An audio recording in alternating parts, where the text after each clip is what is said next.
Chapter 12 concerns laundry and lubbock eggs.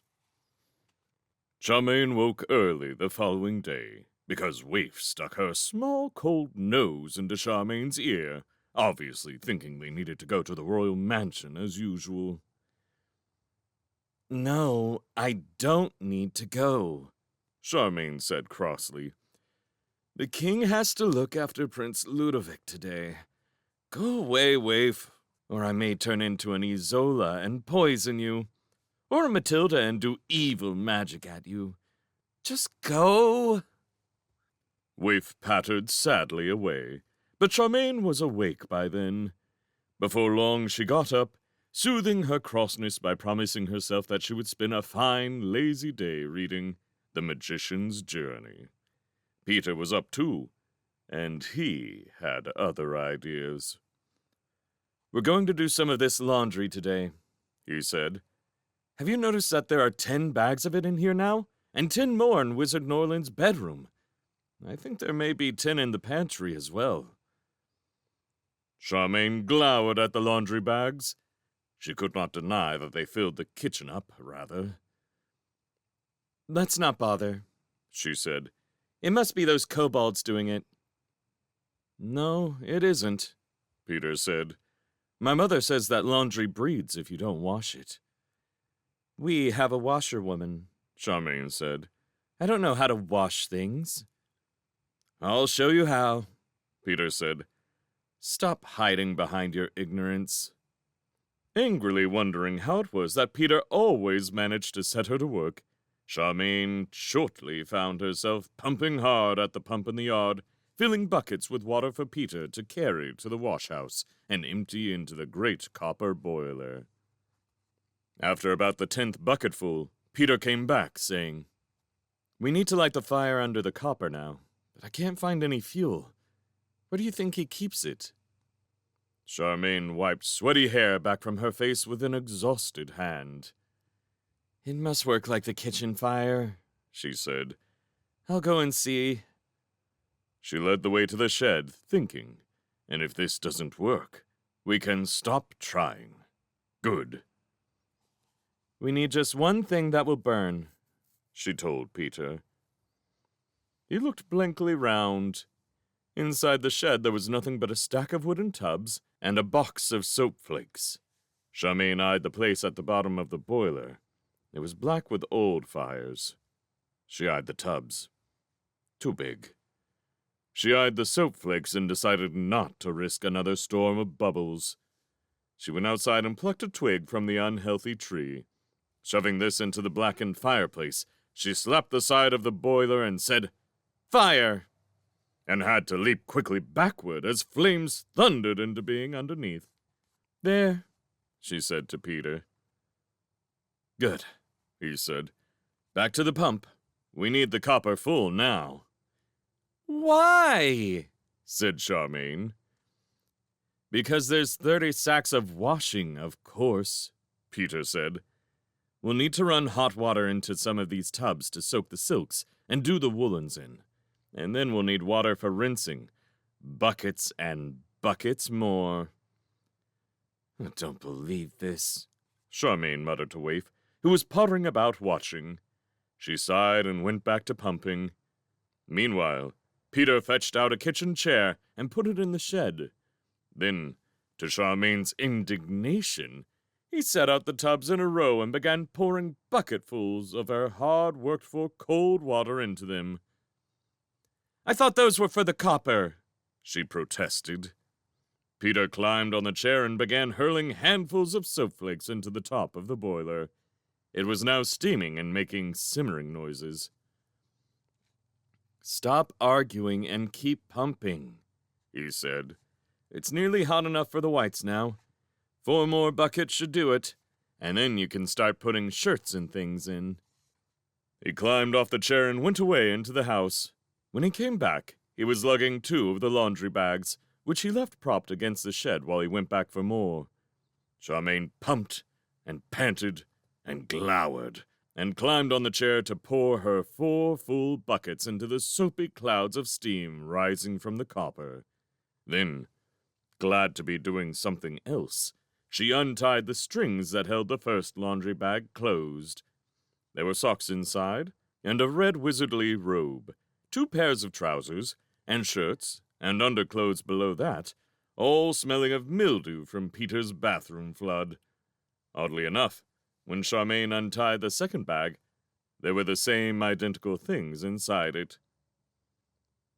Wizard's washing was bound to be peculiar, Charmaine said. She took armfuls of the washing, climbed on the chair, and heaved the clothes into the copper. "No, no, no! Stop!" Peter shouted, just as Charmaine had emptied the second bagful in. He came rushing across the grass, towing 8 more bags all tied together. "But you said to do it," Charmaine protested. "Not before we've sorted it out, you fool," Peter said. "You only boil the white things." "I didn't know," Charmaine said sullenly. She spent the rest of the morning sorting laundry into heaps on the grass, while Peter hurled shirts in to boil and ran off soapy water into tubs to soak robes and socks and 20 pairs of wizardly trousers in. At length he said, "I think the shirts have boiled enough," and pulled forward a swilling tub of cold water. "You put the fire out while I run the hot water off."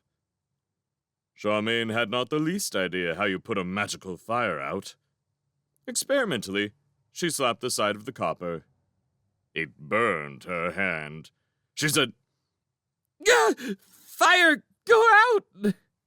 in a sort of scream, and the fire obediently flickered down and disappeared. She sucked her fingers and watched Peter open the tap at the bottom of the copper and send steaming pink suds gushing away down the drain. Charmaine peered through the steam as the tap ran.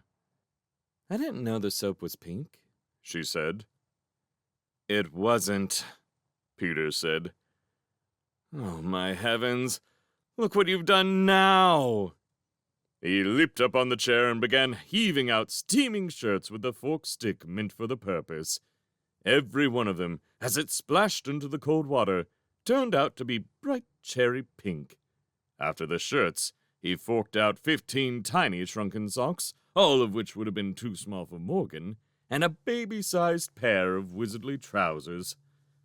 Finally, he fished up a very small red robe and held it out accusingly, dripping and steaming, for Charmaine to see. "That's what you did," he said. "You never put red wool in with white shirts. The dye runs, and it's turned almost too small for a kobold. You are an utter fool." "How was I to know?" Charmaine demanded passionately. "I've lived a sheltered life. Mother never lets me go near our wash house." "Because it's not respectable. I know," Peter said disgustedly. "I suppose you think I should be sorry for you. Well, I'm not. I'm not going to trust you anywhere near the mangle. The Lord knows what you do with that. I'm going to try a bleaching spell while I do the mangling.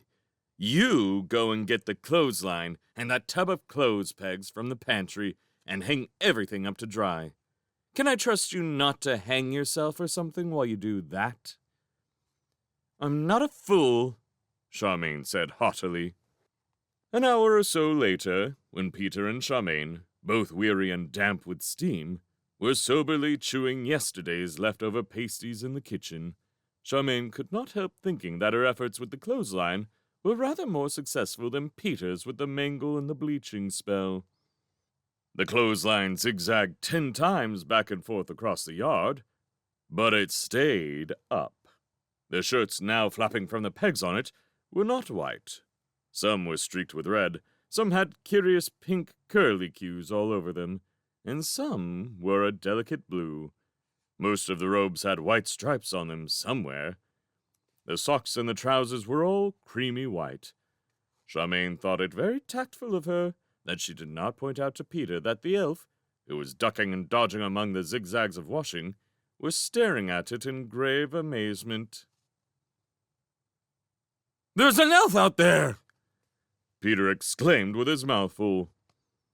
Charmaine swallowed the rest of her pasty and opened the back door to see what the elf wanted. The elf bent his tall, fair head under the doorway and stalked into the middle of the kitchen, where he put the glass box he was carrying down on the table. Inside the box were 3 roundish white things, about the size of tennis balls. Peter and Charmaine stared at them, and then at the elf, who simply stood there without speaking. "What are these?" Peter said at length. The elf bowed very slightly. "These," he said, "are the 3 Lubbock eggs that we have removed from the wizard William Norland. It was a very difficult operation, but we have performed it successfully." "Lubbock eggs!" Peter and Charmaine exclaimed almost together. Charmaine felt her face draining white and very much wished she had not eaten that pasty. All Peter's freckles showed up brown in his white face. Waif, who had been begging for lunch under the table, set up a frantic whining. Why have you brought the eggs here?" Charmaine managed to say. The elf said calmly, "Because we have found it impossible to destroy them. They defeat all our efforts, magical and physical. We have finally concluded that only a fire demon is capable of destroying them. Wizard Norland informs us that Miss Charming will, by now, have contact with a fire demon." "Wizard Norland's alive? He's talking to you?" Peter said eagerly. "Indeed," said the elf. "He is recovering well and should be ready to return here in 3 or 4 days at the most." "Oh, I'm so glad," Charmaine said. "So it was Lubbock eggs making him ill?" "That is so," the elf agreed. "It seems that the wizard encountered a Lubbock some months ago while walking in a mountain meadow. The fact that he is a wizard has caused the eggs to absorb his magic and become nearly impossible to destroy. You are warned not to touch the eggs or attempt to open this box that they are in. They are extremely dangerous. You are advised to obtain the services of the fire demon as soon as possible." While Peter and Charmaine gulped and stared at those 3 white eggs in their box, the elf gave another small bow and stalked away through the inner door. Peter pulled himself together and ran after him, shouting to know more. But he arrived in the living room to see the front door slamming shut. When he, followed by Charmaine, followed by Waif, rushed out into the front garden, there was no sign of the elf at all. Charmaine caught sight of Rollo, peering slyly round the stalks of a hydrangea, but the elf was gone completely. She picked up Waif and planted her in Peter's arms. "Peter," she said, "keep Waif here. I'll go and get Calcifer at once." And she set off at a run down the garden path. "Be quick!" Peter shouted after her. "Be very quick!" Charmaine did not need Peter to tell her that. She ran, followed by Waif's despairing and squeaky howls, and ran, and went on running until she had rounded the great cliff and could see the town ahead. There she had to drop to a hasty walk and clutch at the stitch in her side, but she kept on as fast as she could. The thought of those round white eggs sitting on the kitchen table was enough to make her break into a trot as soon as her breath came back. Suppose the eggs hatched before she had found Calcifer. Suppose Peter did something stupid, like trying a spell on them. Suppose... She tried to take her mind off all the other awful possibilities by panting to herself. "I am so stupid. I could have asked that elf what the elf gift was, but I clean forgot. I should have remembered. I'm stupid." But her heart was not really in it. All she could see in her mind was Peter mumbling spells over the glass box. It would be just like him to try. It came on to pour with rain as she entered the town. Charmaine was pleased. That should take Peter's mind off the Lubbock eggs. He would have to rush outside and bring the washing in before it got soaked again. Just so long as he hadn't done something stupid before that. She arrived at the royal mansion soaked through and almost out of breath entirely, where she clattered at the knocker and rang the bell even more frantically than she had when Twinkle was on the roof. It seemed an age before Sim opened the door. "Sim!" she gasped. "I need to see Calcifer at once. Can you tell me where he is?" "Certainly, miss," Sim replied, not in the least put out by Charmaine's soaking hair and dripping clothes. "Sir Calcifer is presently in the Grand Lounge. Allow me to show you the way." He shut the door and shuffled off, and Charmaine dripped her way after him, down the long, damp hallway, past the stone staircase, to a grand doorway somewhere near the back of the mansion, where Charmaine had never been before. "In here, miss," he said, throwing the grand but shabby door open. Charmaine went in, to a roar of voices and a crowd of finely dressed people, who all seemed to be shouting at one another while they walked about eating cake off elegant little plates. The cake was the first thing she recognized. It stood grandly on a special table in the middle of the room, although only half of it was there by now. It was definitely the same cake that her father's cooks had been working on yesterday evening. It was like seeing an old friend among all these finely dressed strangers. The nearest man, who was dressed in midnight blue velvet and a dark blue brocade, turned and stared haughtily at Charmaine, and then exchanged disgusted looks with the lady beside him. This lady was wearing not exactly a ball dress, not at tea time, Charmaine thought. Silks and satins so sumptuous that she would have made Aunt Sempronia's look shabby, had Aunt Sempronia been there. Aunt Sempronia was not there, but the Lord Mayor was, and so was his lady, and so were all the most important people in town. "Sim," asked the man in midnight blue, "just who is this little wet commoner?" "Lady Charming," Sim replied. "is the new assistant to His Majesty, Your Highness." He turned to Charmaine. "Allow me to present you to His Highness, Crown Prince Ludovic, my lady." He stepped backward and shut himself outside the room. Charmaine felt that the floor would be doing her a favor if it opened under her soaking wet feet and dropped her into the cellars. She had clean forgotten the visit of Crown Prince Ludovic. Princess Hilda had obviously invited all the best people of High Norland to meet the prince, and she, ordinary Charmaine Baker, had gate-crashed the tea party. "Pleased to meet you, Your Highness," she tried to say. It came out as a frightened whisper. Prince Ludovic probably did not hear.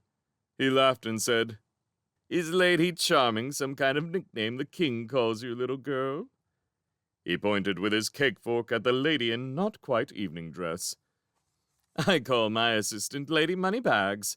She cost me a fortune, you see." Charmaine opened her mouth to explain what her name really was, but the lady in not quite evening dress got in first. "You'd no call to say that," she said angrily. "You spiteful thing, you." Prince Ludovic laughed and turned away to talk to the colorless gentleman, who was approaching in a colorless gray silk outfit. Charmaine would have tiptoed away at once to find Calcifer, except that, as the prince turned, the light from the big chandelier overhead caught him in side-face. The eyes she could see glowed deep purple. Charmaine stood like a cold statue of horror. Prince Ludovic was a lubberkin. For a moment, she could not move, knowing she was showing her horror, knowing that people would see how horrified she was, and wonder why. The colorless gentleman was already looking at her with curiosity in his mild mauve eyes. Oh, heavens! He was a lubberkin, too! That was what had worried her before, when she met him near the kitchens.